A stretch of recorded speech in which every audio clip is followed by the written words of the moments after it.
Federal board of revenue में पाकिस्तानी कानून के मुताबिक डिक्लेयर्ड है, और जो डिक्लेयर्ड है उसमें एक कैटल फार्म है। पाकिस्तान का कौन सा कानून कहता है कि आप कैटल फार्म नहीं रख सकते? किस कानून में ममानियत है कि आपका कैटल फार्म आपकी मलकियत नहीं हो सकता? डिक्लेयर्ड कैटल फार्म है और जदीद कैटल फार्म है। और मियाँ शहबाज शरीफ की जो टैक्सेबल इनकम है, जो उन्होंने टैक्स दिया है, वो करोड़ों रुपए में है। 8 करोड़ से ऊपर उनका इनकम टैक्स है।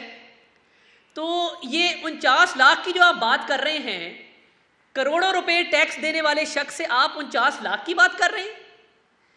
मुझे बताया जाए कि करप्शन, किकबैक और कमीशन कहां पे है। आप जो नैब को हिदायत जारी कर रहे हैं और आपको इस वक्त फिक्र यह है कि नैब उतनी तेजी से एक्ट नहीं कर रहा जितनी तेजी से आप चाहते हैं कि वो एक्ट करे, और रोज नैब को हिदायत जारी करते हैं, तो बताया जाए कि वो आप जो कागज लहराते थे 22 करोड़ के गंदे नाले के, वो कहां गया 22 करोड़ का गंदा नाला? हाई कोर्ट में सुबकी हुई, सुप्रीम कोर्ट में सुबकी हुई। सुप्रीम कोर्ट में आपके प्रोसिक्यूटर ने कहा कि जी हमारे पास एविडेंस नहीं है, और पिछले दरवाजे से नईम बुखारी साहब रुखसत हुए, मैं कोर्ट में मौजूद था। आशियाना का आपने स्कैम निकाला, उसका भी जो हशर हाई कोर्ट से लेकर सुप्रीम कोर्ट तक हुआ, पूरी कौम ने देखा। सॉलिड वेस्ट मैनेजमेंट में लोगों की बेल्स हुई, साफ पानी में बेल्स हुई। साफ पानी में हाई कोर्ट ने कहा कि शहबाज शरीफ साहब ने बचत की है, और जो बचत की बात है वो भी सुन लें, वो अरबों रुपए की बचत है। हमारी मेट्रो बस, 3 मेट्रो बस हैं, रावलपिंडी, इस्लामाबाद, मुल्तान और लाहौर। 70 किलोमीटर की ये मेट्रो बस बनी है 90 अरब में। आपसे 25 किलोमीटर की मेट्रो बस जो है वो 115 अरब से तजावुज कर गई है, कोई पूछने वाला नहीं है। अभी भी स्टे ऑर्डर के पीछे छुप रहे हैं। चले, हमारा तो कैटल फार्म, हमने सब कुछ डिक्लेयर किया हुआ है, कैटल फार्म है। सरकारी पैसे से 56 करोड़ की सब्सिडी देके जो इस कौम की चीनी चोरी की गई है, जो आटा चोरी किया गया है, उसका हिसाब कौन देगा? उसमें है किधर गई आपकी रिपोर्ट, और किस चीज का फोरेंसिक है? क्या सरकारी महकमों के पास किस मिल में कितना स्टॉक था, किसको कितनी सब्सिडी दी गई, किसने कितनी चीनी एक्सपोर्ट की? क्या ये सरकारी महकमों के पास रिकॉर्ड मौजूद नहीं है? और 56 कंपनियों की आप बात करते थे, किधर है 56 कंपनियां? खरबों रुपए के मंसूबे लगे हैं।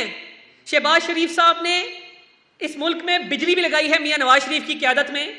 बिजली के मंसूबों में, सिर्फ बिजली के मंसूबों में 300 अरब रुपए की बचत है। चिन्योट का खाम लोहे का मंसूबा, चिन्योट आयरन और प्रोजेक्ट में 600 अरब रुपए की बचत है। सेफ सिटी प्रोजेक्ट में 5 अरब रुपए की बचत है। ये खरबों की बचत है। आज तक जो सरकारी दौरे होते हैं, आप लोग तो बड़े शहाना उस पर खर्च करते हैं, अखराजात करते हैं। पंजाब हुकूमत ने असेंबली में जवाब दिया कि शहबाज शरीफ साहब ने बतौर वजीर आला जितने भी बाहर के विजिट्स किए, उस पर जो भी खर्च आया, करोड़ों रुपए अपनी जेब से अदा किए। उसके अलावा कभी टीएडीए क्लेम नहीं किया। आपके सारे वज़रा करते हैं। करोड़ों रुपए की बचत उस मद में की। कभी तनख्वाह नहीं ली, तनख्वाह जाती थी फलाही इदारों को, वो भी करोड़ों में बनती है। तो आप किससे क्या बात कर रहे हैं? जहांगीर खान तरीन आपके साथ बैठे हैं। जुल्फी बुखारी के हवाले से मैं पूछना चाहता हूं, इस्लामाबाद हाई कोर्ट के अंदर नैब के प्रोसिक्यूटर की स्टेटमेंट मौजूद है कि ये नैब की इंक्वायरी में ताउन नहीं कर रहे। 3 कॉल अप नोटिस गए, तीनों का जवाब नहीं दिया। बुलाया गया, पेश नहीं हुए। ब्रिटिश वर्जिन आइलैंड्स के अंदर केटेक, बेला और ब्रॉडबेरी के नाम से जो कंपनियां हैं, ये किसकी हैं? ब्रिटिश वर्जिन आइलैंड्स में ऑफशोर अकाउंट्स किसके हैं? एसेट बियॉन्ड मीन्स किसके हैं? आज नैब की तरफ से बयान दिया गया कि हम असासों की छानबीन मुकम्मल करेंगे। जरूर कीजिए, मगर जुल्फी बुखारी को बगैर बुलाए, बगैर कॉल अप नोटिस के जवाब के उनकी इंक्वायरियां किस बिना पे बंद की गई?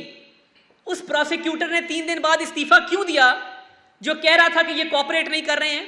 और शरीफ खानदान के एक केस में 500 कॉल अप नोटिस जारी होता है। भाई, हमने तो सब कुछ डिक्लेयर किया हुआ है, इलेक्शन कमीशन में भी, फेडरल बोर्ड ऑफ रेवेन्यू में भी, और हर जगह पे पाकिस्तानी कवानीन की पासदारी करते हुए हर चीज डिक्लेयर्ड है। अरबों रुपए की बचत की है, इस कौम का पैसा बचाया है, इस कौम की खिदमत की है। आप अपने चीनी चोरों और आटा चोरों की फिक्र कीजिए। आप अपने 23 फॉरेन फंडिंग अकाउंट्स की फिक्र कीजिए, जिसमें आप स्टे ऑर्डर के पीछे अभी तक छुपे हुए हैं। आप मालम जब्बा की फिक्र कीजिए। आप खुसरो बख्तियार के जो असासे हैं, उनमें 400 गुना इजाफे की फिक्र कीजिए। क्या नजर नहीं आता नैब को? आए दिन शहबाज शरीफ साहब पे प्रेस कॉन्फ्रेंस, बहुत तमाशा हो गया, हमने बहुत बर्दाश्त कर लिया है। 49 लाख की आज आपने बात की, आपको शर्म आनी चाहिए थी। और मैं आपको बड़ा क्लियर कर देना चाहता हूं कि ये रोज कागज हिलाने से कुछ नहीं होगा। जो मामला है अदालत में पेश करें, अदालत में हम खड़े होंगे और हम आपको बताएंगे कि सबूत कहां है और शवाहिद कहां पे हैं और कैसे इस मुल्क की खिदमत की जाती है। तो शहजाद अकबर साहब से पिछली प्रेस कॉन्फ्रेंस में मैंने एक सवाल किया था कि वो लंदन की सड़कों पे जो रिकॉर्ड इधर उधर कर रहे थे उसका भी जवाब दे दें, और वो जो ब्रीफ केस लंदन में लेके फिर रहे थे, लंदन क्या करने गए थे और किससे लिया, क्या हुआ। तो शहजाद अकबर साहब आपको भी जवाब देना होगा।